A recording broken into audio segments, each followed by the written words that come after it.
She creates noise. She creates noise. She's moving through the world with a powerful voice. She creates noise. She creates. She creates noise. Hi, you're listening to Sarah Nagurney, and welcome to She Creates Noise, a new podcast spotlighting women who power the music industry, coming to you from New York City. Now, if you don't know me yet, here's a little background. I'm a songwriter, producer, manager, educator, and mentor. I've written platinum-selling songs, had tracks on Grammy-nominated records, and released music on both major and independent labels. I've been a jazz singer, a jingle singer, toured with big bands, and became a pop artist, and I performed at festivals across the US, Europe, and Asia. These days, I focus on writing with and developing young talent. In the coming weeks, I'll be pulling back the curtain on the music industry's female changemakers. Some are close friends, others I'm just getting to know, but all have reshaped the business in profound ways. My goal here is to help listeners better understand how the music business really works, and just how instrumental women behind the scenes have been. You'll hear from both sides of the desk: artists, producers, managers, label executives, lawyers, women making things happen, often without the spotlight on them. Thank you for joining me on this journey. Now let's dive in.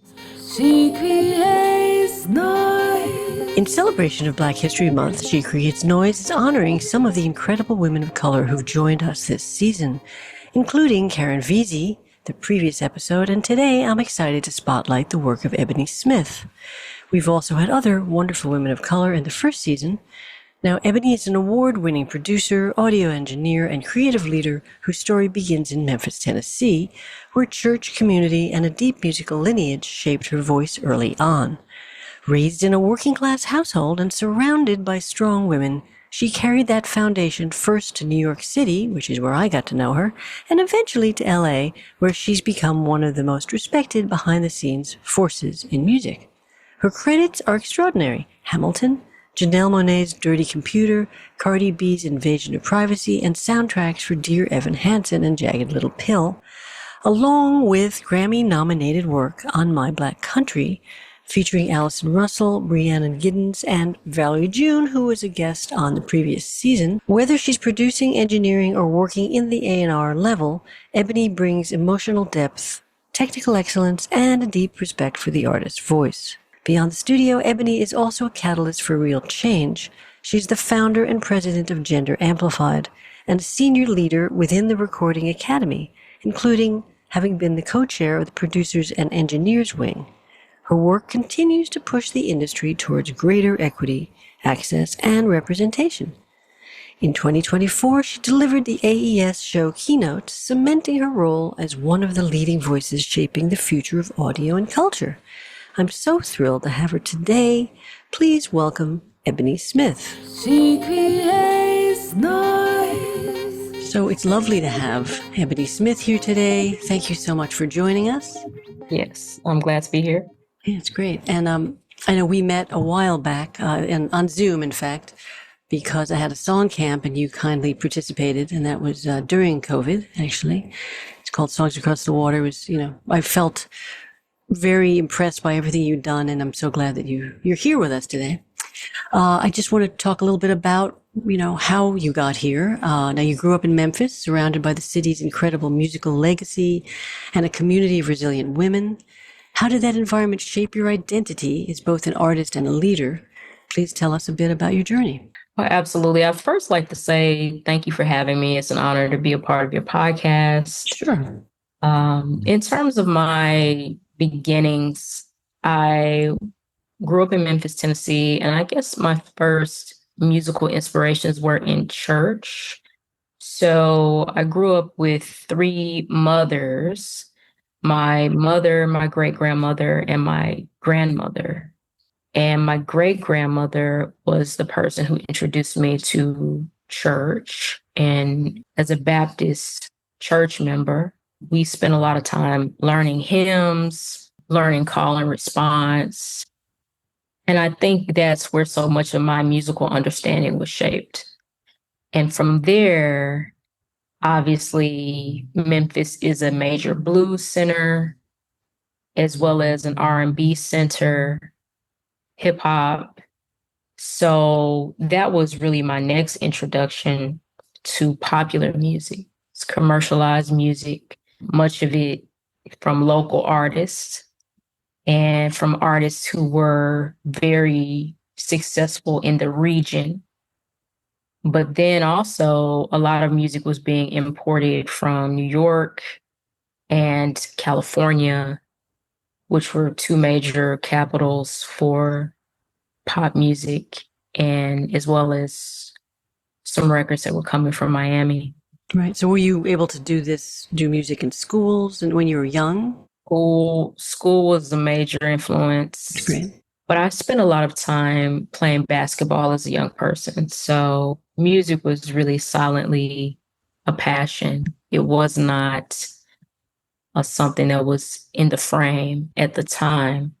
Although I did take piano lessons for a short period of time in the 3rd and 2nd grade, music really didn't become a major focus until college, a professional pursuit until then. So I know you're saying going to church was very important. Or are you still a very spiritual person? Is that something that carries through? Yeah, I mean, my faith in Jesus is still center to my life. So, yeah, I mean, I was reading somewhere that people with faith just tend to be happier people. You know, they have something higher to believe in. And I think it seems to also fuel a lot of wonderful music. I would argue that everybody is a faith-based person. It's just where the faith is placed. We all do something religiously. If you wake up every day and you brush your teeth, if you take a shower every day, if you make coffee every day, then you're religious. You have a religious sensibilities. It's just about where that religion is placed. Whereas some people may get up and first thing they make a cup of coffee, first thing I pray, I stretch, I do devotional. But I firmly believe that everybody is religious. It's whether the religion is working for you or not is what determines, I think, whether or not a person is truly gaining benefit from what they do religiously. That's great that you pray every morning. Try to every morning and in the evenings. Just looking at your work has spanned so many different areas, from doing some Broadway stuff, Hamilton, to Dirty Computer, and Invasion of Privacy. I saw you also work with Sturgill Simpson, which is another very interesting lane, and Valerie June, who I just had on the podcast. She's actually on a current episode. You're a senior producer and audio engineer at Atlantic Records since 2013, which is also very impressive. When you step into the new creative environment, what's your process for earning trust and bringing out the best in artists?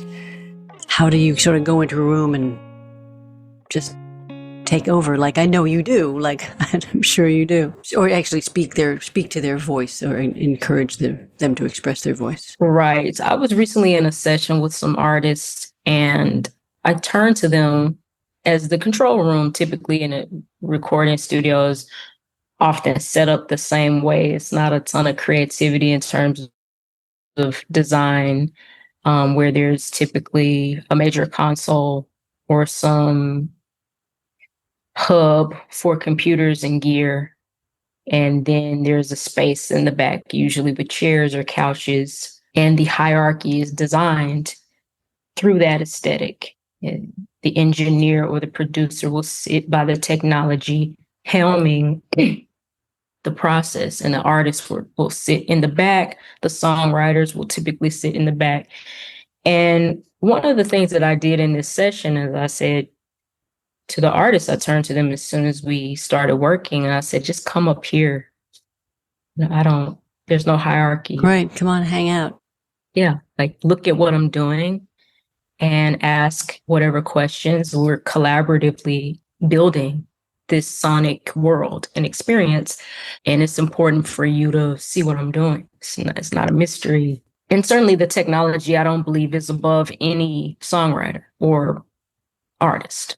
So I think that helps to earn trust. It definitely creates a sense of respect, mutual respect for each other's talents. That's an important thing. She creates noise. I know we didn't talk about your education, but you went to Barnard, and then later did a music and technology course at NYU. When you were at Barnard, did you find music there?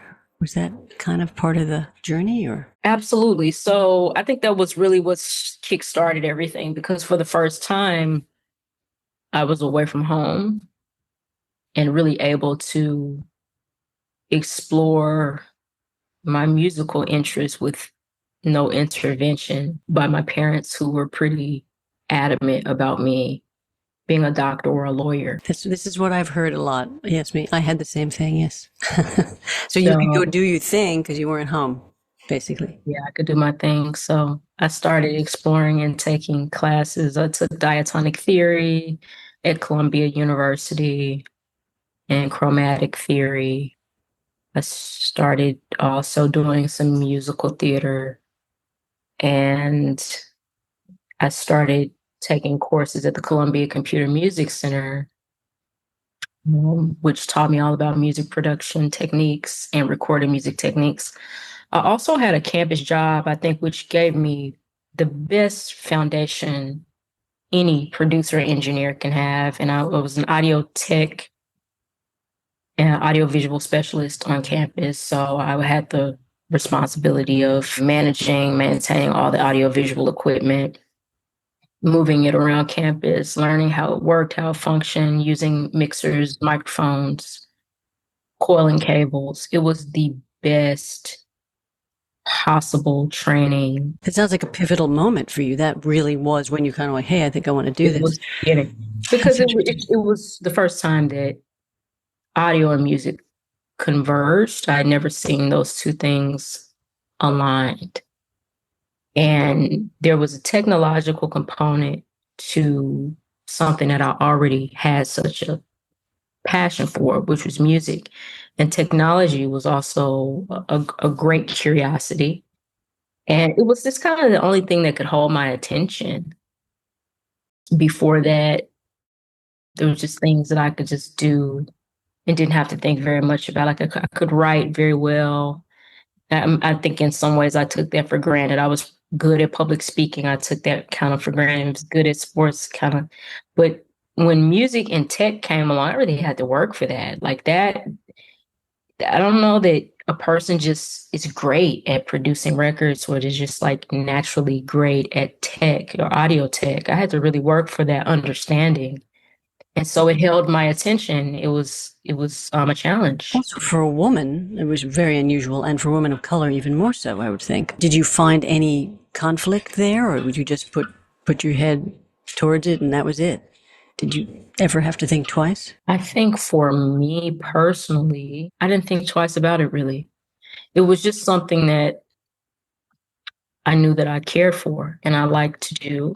And I didn't really see any barriers. And you have to understand, I was at Barnard College. So Barnard is and was a very unique experience because you're taking all the top young ladies from across the world and some of the brightest minds. I mean, to this day, I've never met girls smarter than in mass the women that I went to school with at Barnard. And they've since all gone on to change the world.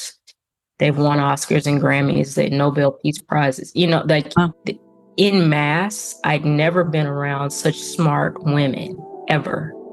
And so I was in an environment where there was really nothing we could collectively couldn't do. So I never underestimated my ability to do the job. Even though I didn't see other women who were doing audio, I saw so many other women who were just dangerously intelligent. So I was just in an environment where we were encouraged to push ourselves and we were encouraged to believe in ourselves as academics and as scholars. And so really it was just an extension of the indoctrination of the space. What a wonderful experience. That's so great to hear.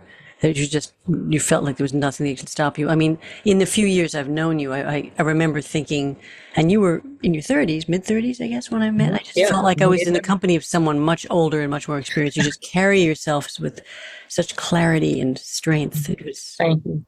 really impressive. She creates noise. So much to cover, but I wanted to talk a little bit about, to that point, Gender Amplified, which is something you began as a student at Barnard. I was. And you were looking for a community that you certainly seems like you found to some extent, but you were looking to help gender expansive producers get more opportunity. And what has surprised you most about how that organization has grown and evolved? Something you started as a student, and it's this big thing now. Right. Well, thank you, first of all, just for reviewing that history. To be honest, I'm so in the thick of thinking about it. I've just gotten off 2 calls, talking to artists, talking to our podcast producer, talking to my assistant who's, doing work for us, our executive assistant. So in some ways, I have to be reminded about all that we have done and all that we are doing. I am tremendously grateful for the times that we've been an organization, and the genesis of it really was a bit of a germ of an idea that came from a woman who was helping me with my senior thesis project, which I decided to conform to an analysis of women in music production, because that's all I wanted to do. And I went to my senior thesis advisor and I told her, listen, like, if I can't write this on something I care about, I'm going to drop out of school. So she gave me the green light. They didn't want to lose you. Yeah, she was like, listen, Godspeed. So I found an organization called femix.com that was started by a woman named Tashelle Shamash Wilkes. Now, this is the thing about Gender Amplified.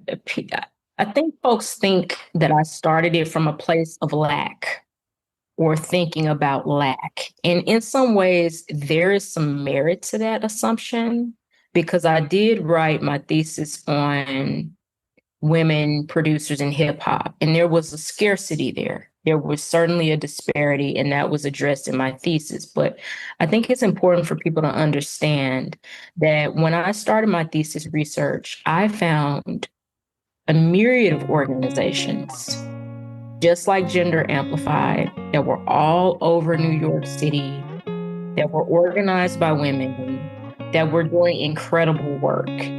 And Tashelle's organization, femix.com, was one of them. And she introduced me to all these women who were producing records, all these female DJs. And there was this burgeoning community of women in New York who were doing beat battles, who were producing records, some of the biggest records on the planet. There was, shout out to DJ Coco Chanel, who was producing Saigon at the time, who was signed to Atlantic Records at the time. She was also a major DJ on, I forget which radio station it was a syndicated radio station.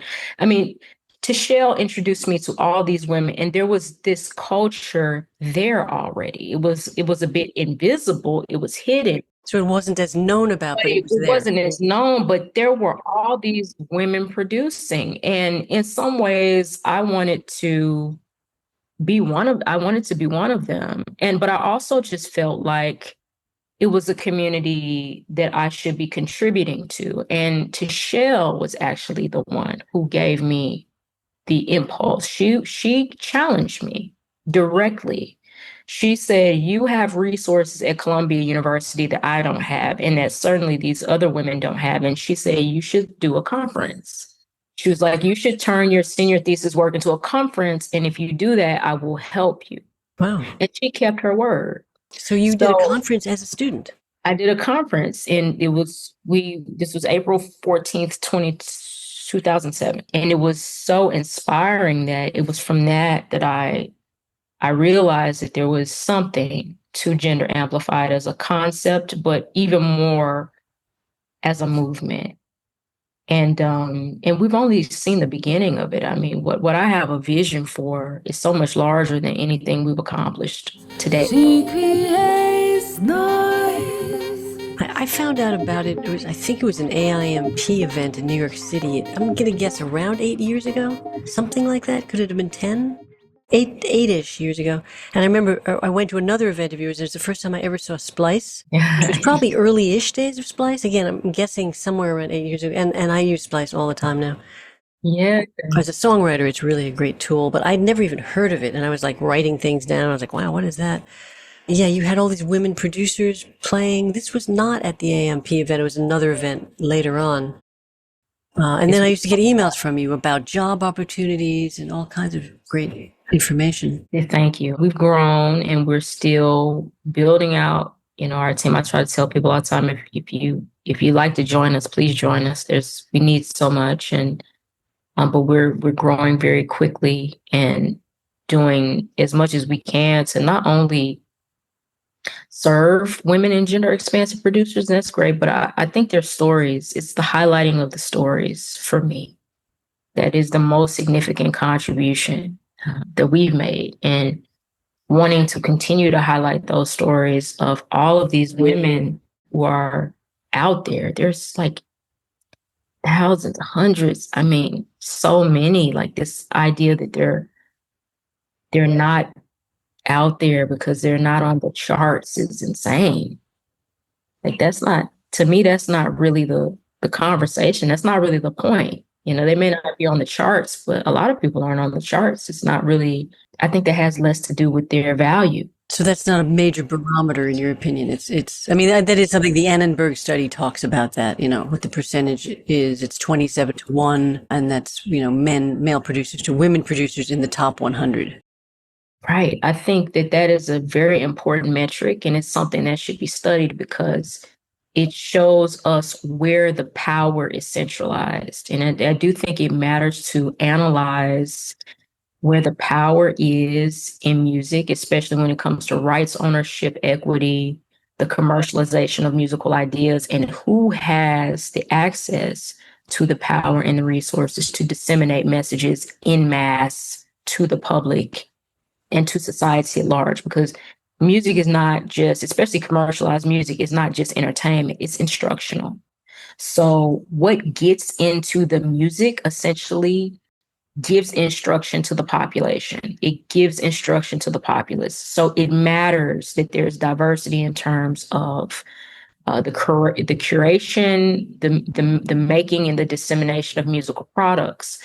So we need more women in those spaces. Don't misunderstand me in that we don't need more women in the spaces making the top records. We absolutely do. Yes. But we also have to be careful in that we don't minimize the women who are not in those spaces and render them practically invisible because they're not charting or because they're not winning Grammys. Some of the best artists are unknown, undiscovered. And it matters to reach to them because they deserve to be heard and their stories are just as significant. And how do we get them to the charts if we never analyze them from where they are? Yeah, I like this point a lot. I was actually at a Recording Academy event last night here in New York City, and I was talking to a lot of women producers and a lot of artists that produce themselves. It does seem to be, more typical now certainly than I ever remember it being. Am I just wrong and it's been going on and I didn't know about it? I would venture to say I don't think it's a wrong. I think you're correct. And right. I think that the women have always been there and they've always been creating, but also we are in the midst of a technological expansion, which has resulted in access to creative tools and certainly access to instantaneous dissemination of musical ideas. You and I can make something right now and put it on Spotify, right now.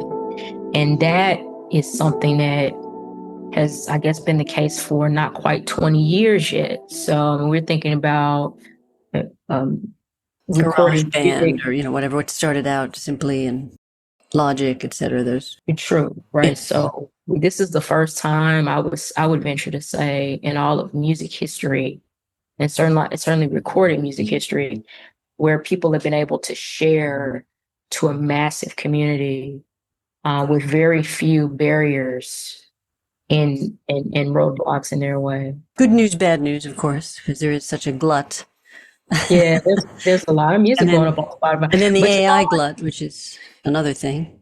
right. How do you feel about that? Because I think I love that everybody can be a music maker now. I do like that. I like that everybody has the tools, but it also makes it difficult, I think, for some of the people who are trained and learned and who have put so much into their work. I think it makes it difficult when the pool of applicants, if you will, has expanded so wide. I mean, so many songs being uploaded to distribution services every day.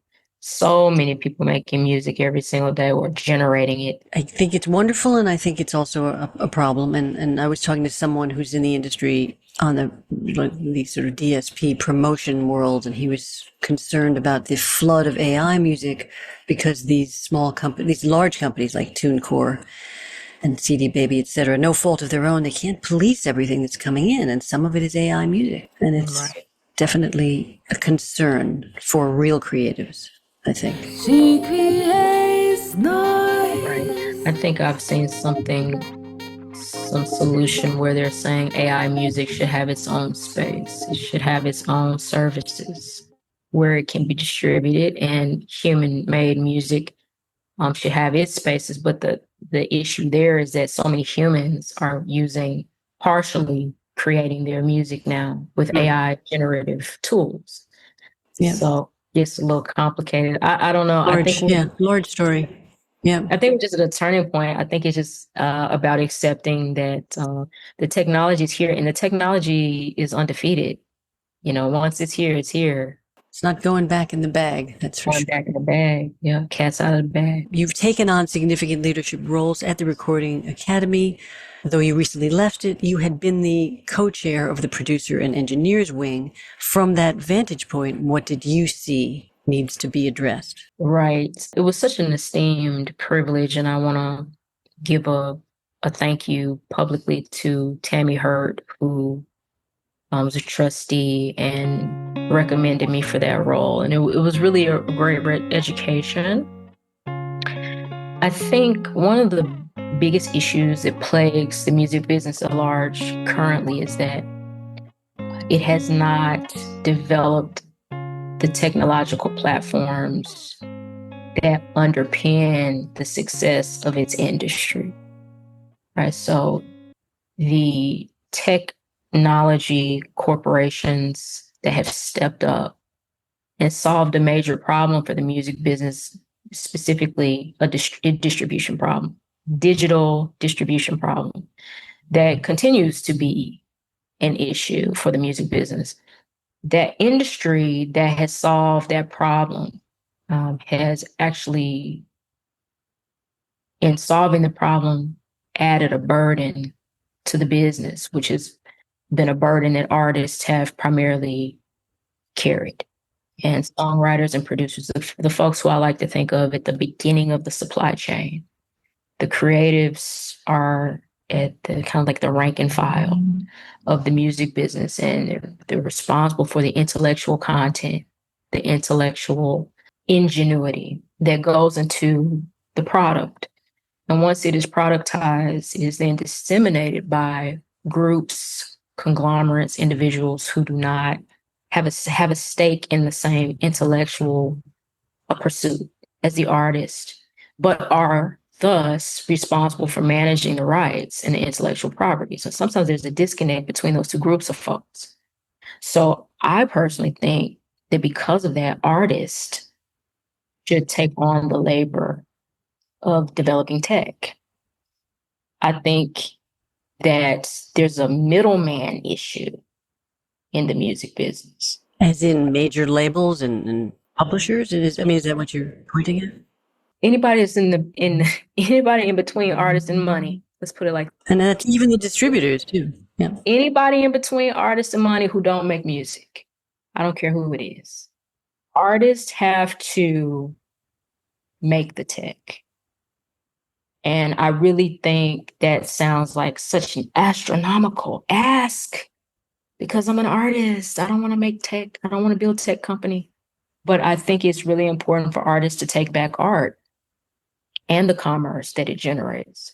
And I think it's going to always be a skewed economy if that's not the case. And I would like to give an example of Jay-Z, for example, who I think made an excellent effort with Tidal. In the very beginning, the only issue is that there weren't more artists stepping up to do that same kind of thing, right? Because that's what creates competition in the marketplace. And what we've seen Jay-Z go on to do with Rock Nation, and which was his work towards distribution over the years, and the work that he's done with his platform, of what he's learned from his time at Tidal, I think speaks volumes to how artists have to continue to step up. It matters that artists are driving tech, and to be a successful artist in the music business, one has to have a business acumen.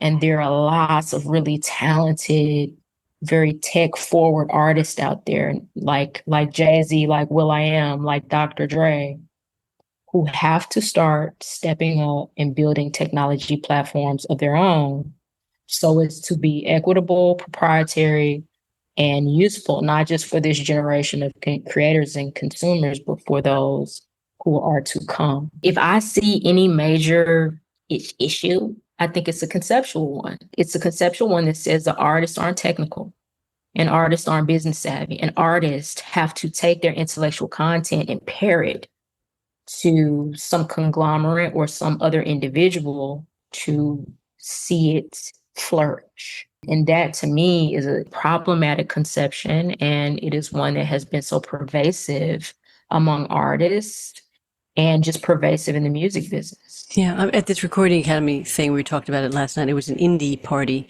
So it was 4 artists that are doing it themselves. I mean, like Alauve, who she wasn't there, but just talking about how much she's done as an independent artist without a major label. And that is happening more and more, though not on the scale that you're talking about with Jay-Z, but still a lot of artists are in charge of their own means of production, as we were saying, because they can make a song and put it out, but they're not making the impact that the major label artists are making, as a rule, occasionally, but not usually. She creates noise. Well, I would ask you this. I find it interesting, the artists who don't have necessarily the fame or the following, but they own 100% of their master and their publishing because they're completely independent, and the revenue that they're able to generate, some of them tens of thousands of dollars monthly, $30,000, $40,000, because they're at 7 or 8 million monthly streams. That's not significant to a major label. Or somebody has 7 million monthly streams. That's not significant necessarily to a major label. Absolutely. That can be exceptionally a significant income. Yes. For an independent artist.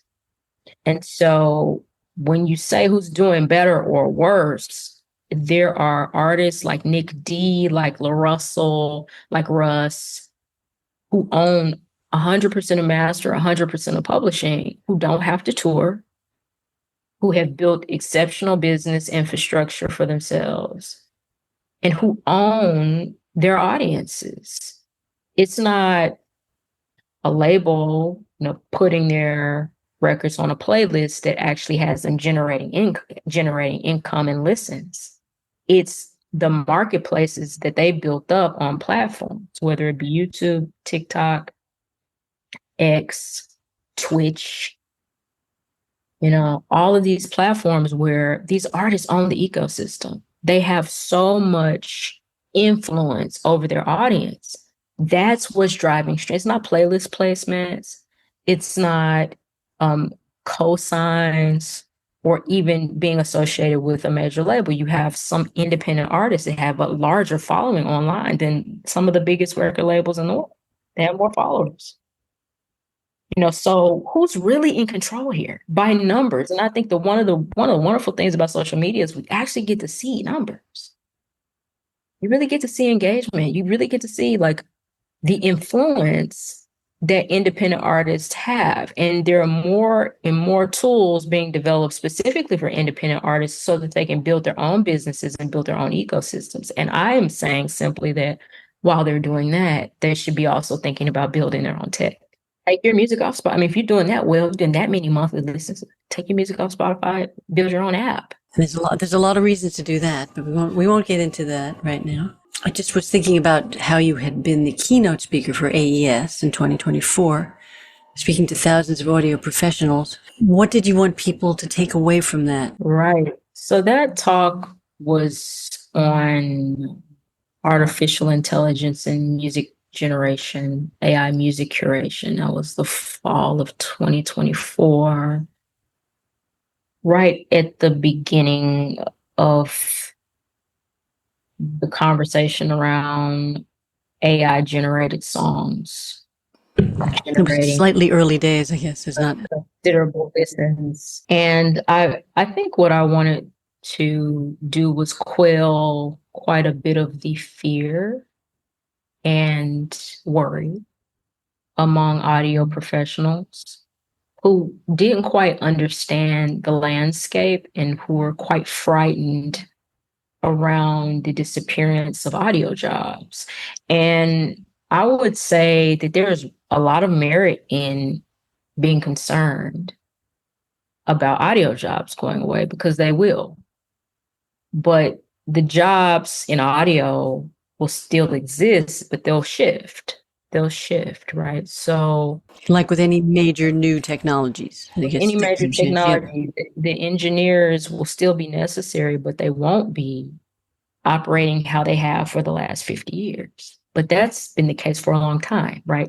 What an engineer does now in 2025 is very different than what an engineer did in 2005. You can't even really be an engineer like that if you don't, auto-tune, right? So there was a major shift in the industry. There were a lot of engineers, for example, pushing back on that. And there are engineers who still push back on that, who didn't feel like they needed to learn the skill of how to use auto-tune. Singers should just be able to sing. Look, it's an economy at the end of the day, and the game is always supply and demand. And if you have a skill that can be useful in this era, you give yourself more opportunity to be in demand. And so I wanted to be an encouraging voice in the sea of voices, because I'd heard so much discouraging information, and I just wanted to provide a different perspective. And I wanted people going away from that talk having engaged in a different train of thought. And were you successful? How did people feel? Did you quell their fears at all, do you think? I don't know. I like to think that I said some things that resonated, and the fact that we're talking about it over a year later, I think, speaks to that. There's definitely a lot of fear out there in general, in every aspect of our lives, the good and the bad with AI, but that's a whole other conversation. I was thinking maybe just you could give me some thoughts on what you see is next for you and what's exciting to you, either project wise or what's happening creatively out there.